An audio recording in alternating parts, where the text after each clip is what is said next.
cute robots, but watch out, they can be deadly as they battle in the arena, using the cards that you build in Robot Quest Arena.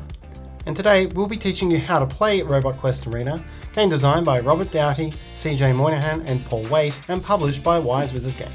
And hi everyone, it's Stella. And Taryn here from Meeple University. Alright, let's get to the classroom. In Robot Quest Arena, the battle is on. Control your robot and move around the board, using tactics and energy, as well as weapons, to smash your opponents into submission. It's a battle of tactics as you fight to gain and hold the most valuable ground. A battle of combat as you use weapons to take your opponents down for points. And a battle of deck building as players spend energy to gain the best cards into their arsenals. The game plays over a set number of spawns and respawns until all the blue cubes are gone, and whoever scores the most points in cubes and gems will be the winner. To set up, each player chooses a robot and takes its board and mini. Take note of your robot's special ability, you'll be able to use that through the game. Each spanner in this box represents one of your health points. And take that many cubes, one in blue and the rest in red. Choose a starting player. The second player takes one extra cube, third player takes two extras, and so on. Cubes off your board represent your victory points. You're trying to get as many of these as possible. Do not get them confused with the cubes on your board, which represent your health. Set up all of the remaining scoring markers and cubes at the bottom of the board. For the blue cubes, place a number equal to 4 more than the number of players in the game. This is a strictly limited pool, and any others will be returned to the box. For the red pieces, cubes and gems, simply place them all. A red gem has a value equal to 5 red cubes, and you may freely make exchanges for these from your victory points, but never from your health. To set up all the cards, first separate them into 2 decks. Those with an energy cost in the top right corner, and those without. Those without are the starter cards. From these, give each player 8 batteries, a hammer and a jump jets, and each player shuffles them into a personal draw deck. And if there are any left over, return them to the box. Each player draws a hand of 5 cards from this starting deck. From among all of the other cards, find the 12 labelled Advanced Battery, the 12 Heavy Hammers and the 12 Rivet Guns, and place them face up on their spaces. Shuffle all of the rest into a face down shop deck and deal the top 6 cards into the shop card slots. Lay out any or all of the tiles on the arena, using the configuration shown here if it's your first game. You may use any configuration you want, just make sure you have at least one of these yellow respawn tiles per robot. Finally, in turn order, each player takes their robot and places it onto an unoccupied spawn point. You're now ready to play. Robot Quest Arena is played in turns, starting from the first player and going clockwise around the table. Each turn is played in 5 steps: start of turn, respawn, main phase, end of turn, and cleanup. Although in most turns you'll need only to resolve 2 of those, main phase and cleanup, so we'll talk about them first. To begin your main phase, you'll have a number of cards in your hand, usually 5. You'll also have a face-down draw deck and a face-up discard pile. During your main phase, you can play any number of cards from your hand face up into an area which is called your in-play area. When you play a card, you either immediately resolve the effect printed on it, or you gain the resources. In some cases, these are physical resources you gain immediately. Here, for example, you'd gain a cube. In the case of energy, you simply keep track of the energy you've gained, because you can spend this on other actions between now and the end of your main phase. The same applies to movement. Movement is a resource which you can accumulate and then spend any time between playing the card and the end of your main phase. Your main phase ends once you've played as many cards as you wish to play and taken as many actions as you wish to and can afford to take. The time will then come for your cleanup phase, and in this phase you now discard all cards from your in-play area, as well as any cards that you had remaining in your hand, and draw a new hand of 5 cards. If you ever need to draw a card and your deck is empty, shuffle your personal discard pile into a new draw deck, and this is strictly your discard pile. If you're doing this and you have cards in play, you don't shuffle those before you continue drawing.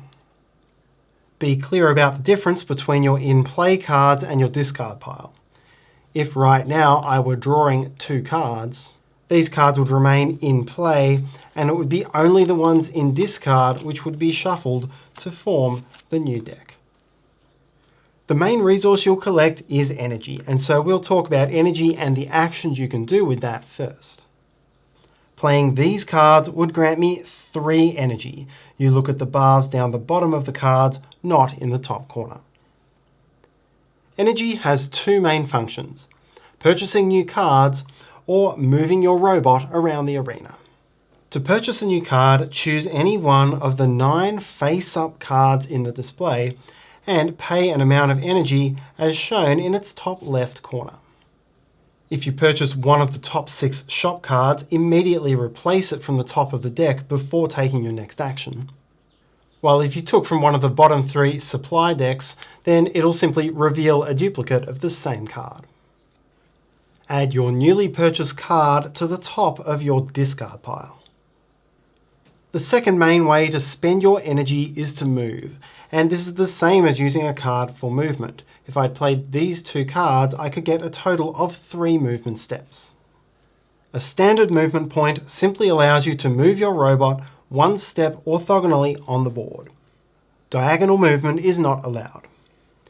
There are several tiles on the board, and some of them are obstacles which block movement, like this wall, while some are not. And I'll take you through what the different types of tiles are later in the video. Just be aware that some special effects allow you to break those rules. Jump jets, for example, allows you to move over obstacles that would normally block movement during this turn.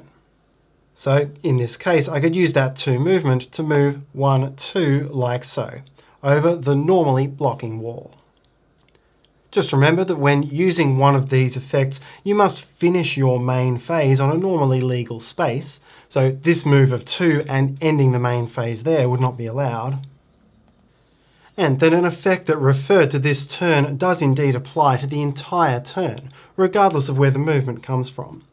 In this case, I could take a total of 6 movement with these energy and cards and use it to jump over both of these obstacles. You can't occupy the same space as another robot, but it doesn't stop you from pushing other robots out of the way.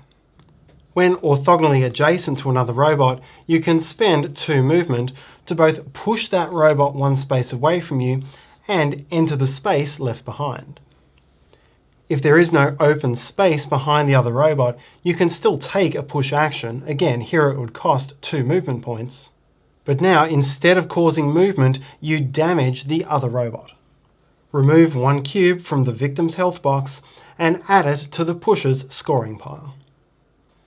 If you push one robot into another robot, again, it will cost 2 movement points and there'll be no movement, but both of the victims will suffer 1 damage.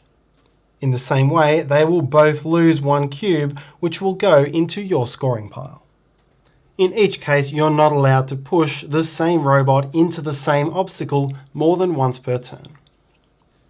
Pushing people around is one way to damage your opponents, but the main way that you'll cause damage is by playing attack cards, which are all of the red coloured cards.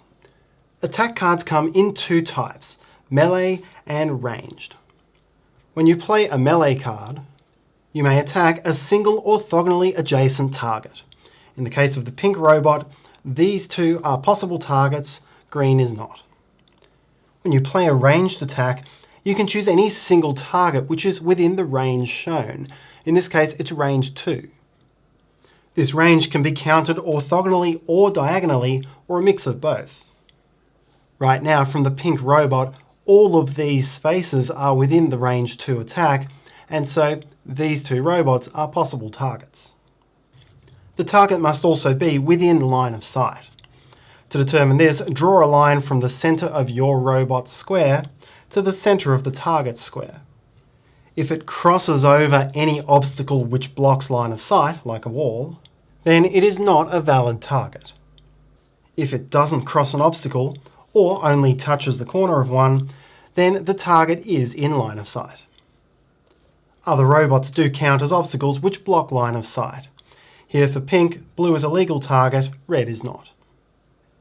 Having established a legal target, the target now suffers damage based on the numbers shown next to this damage icon on the card. As usual, the target's lost health cubes are moved to the attacker's scoring pile. Be sure to check the text box on your attack as well, as there may be some additional or bonus effect applied to this attack. As you lose health, you'll first take from the red cubes, leaving the blue cube for last. Upon being forced to lose your blue cube, your robot is knocked out.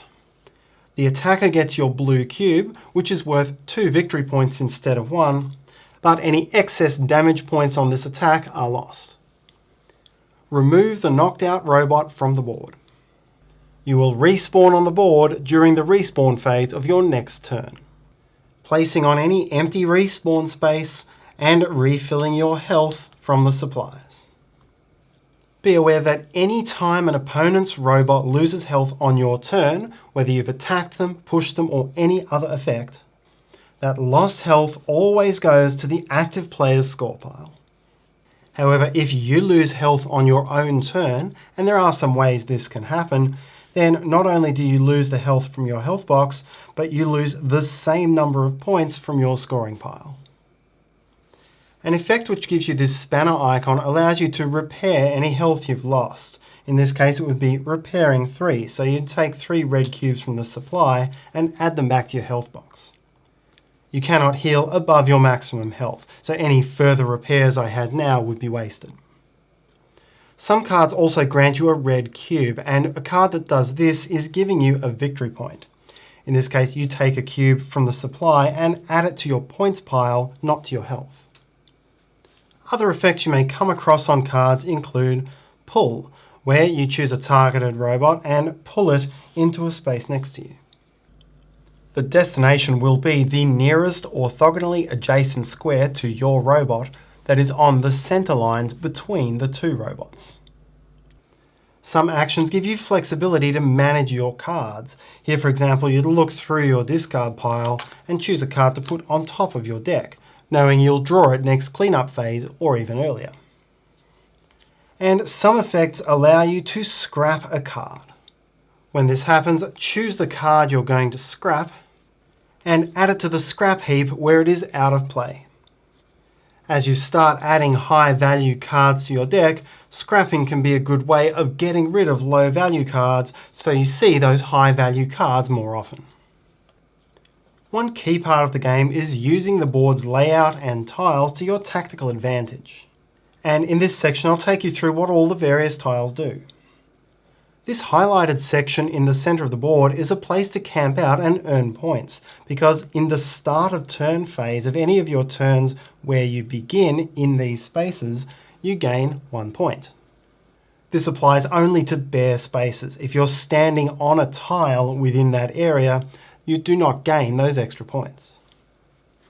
This is the remote terminal, and if you begin your turn there, you get to draw and then discard 1 card in your start of turn phase. This is the repair pad, and if you're here in the start of turn phase, you repair 1 health and gain 1 point. If you start in the solar farm, you gain an extra energy to use on actions this turn. And if you're in the junkyard during your start of turn, you may scrap 1 card from your hand. These 3 tiles are all dangerous, and they'll deal you damage if you move into them or get pushed. When you enter the tax, you suffer 2 damage. When you enter the pothole, you suffer 1 damage, and it costs a second movement point to leave the pothole. And if you enter the trash compactor, it could possibly spell instant doom. draw and scrap the top card from the shop deck and check its cost. If the cost is 5 or less, then nothing happens. But if the cost is 6 or higher, then you are crushed into a cube and knocked out instantly regardless of your remaining health.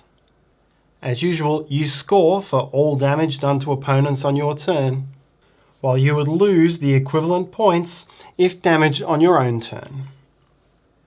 We've already seen walls, which serve to block both line of sight and movement, and there is also smoke, which blocks line of sight but does not block movement. The limited supply of blue cubes will reduce every time a player respawns. The first time, when there are no blue cubes remaining, that any knocked out player attempts to respawn but cannot, the game ends immediately. Players now count up all of the points in their scoring piles, remembering that red gems are worth 5, blue cubes are worth 2, and red cubes are worth 1. The player with the highest score wins. If tied, whoever has the most cubes remaining in their health box breaks the tie, and if still tied, victory is shared. To play Robot Quest Arena at 2 players, each player will control a team of 2 robots. You'll have a single deck, discard pile and hand, as well as a single scoring pile, but on your turn you'll effectively have 2 separate in-play areas, one for each robot. And so when you play a card, you're playing it for a specific robot. This jump jets effect means that both the movements would have to be taken by red, and likewise this ability to move over obstacles applies only to red.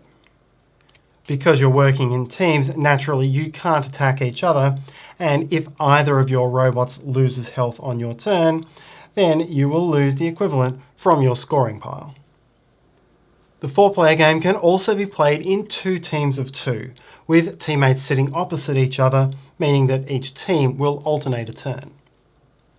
Each player controls their own deck, which manages only their own robot, and in the event that your teammate loses health on your turn, then it's the active player and not the teammate who loses the penalty victory point.